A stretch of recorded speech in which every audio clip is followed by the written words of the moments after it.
ढंग से पर ईमानदारी से कमाना चाहिए। इसलिए शुभ लाभ को महत्व दिया जाता है।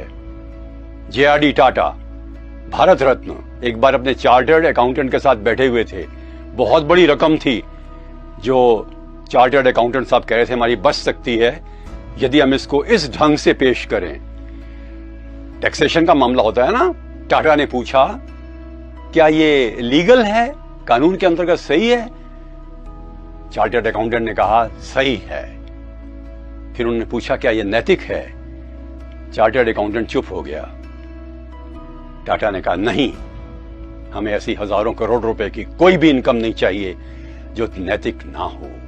नैतिकता केवल एक ईमानदारी की परिभाषा लिए हुए जो धन से संबंधित है वो नहीं है। इसका सांगोपांग अर्थ है हम अपने शरीर के प्रति ईमानदार रहें, मस्तिष्क के प्रति भी अच्छे विचारों के माध्यम से गलत विचार ना आने दें। हमें अपनी प्रकृति पर नियंत्रण करना है, वो भी ईमानदारी है। खुश रहना ईमानदारी है, क्रोध ना करना भी ईमानदारी है। मां बाप की सेवा भी ईमानदारी है, पति पत्नी के बीच में निष्ठा का संबंध भी ईमानदारी है, बच्चों के प्रति प्रेम भी ईमानदारी है, वादे पूरे करना भी ईमानदारी है, देश सेवा भी ईमानदारी है। ईमानदारी है इंसान को अपनी आत्मा के अनुसार काम करना। ईमान और आत्मा के अनुसार काम करने वाला व्यक्ति कई बार भौतिक आकर्षणों के वशीभूत नहीं होता, अलग रास्ता अपनाता है। वो भीड़ का अंग नहीं होता, वो जो सही है वो करता है। What is right will be done by him or her and will not be tempted by worldly attractions.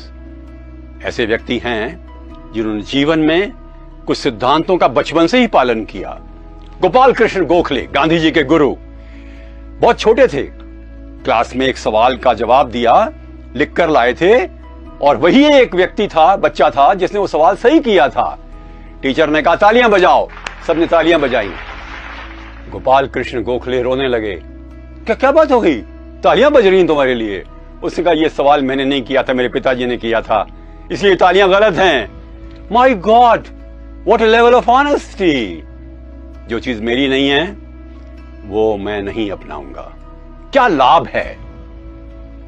इज्जत मिलती है, ईश्वर की निगाहों में अच्छे बनते हैं, मां बाप की निगाहों में अच्छे बनते हैं, खुद की निगाहों में अच्छे बनते हैं। खुद और खुदा, हमारे बच्चों को गर्व होता है, देश को गर्व होता है, संस्थाएं से अच्छी बनती हैं, संस्थाएं सच्ची बनती हैं, समाज में परिवर्तन आता है, विश्वास पैदा होता है हमारे प्रति, लोग हम पर भरोसा करते हैं। ऐसी सुंदर एकता आती है, सौम्यता आती है, निष्ठा आती है, विश्वास आता है कि जीवन में सुख और शांति मिलती है। मत मानिए कि ईमानदारी की कीमत कम है, इससे अधिक किसी चीज की है ही नहीं।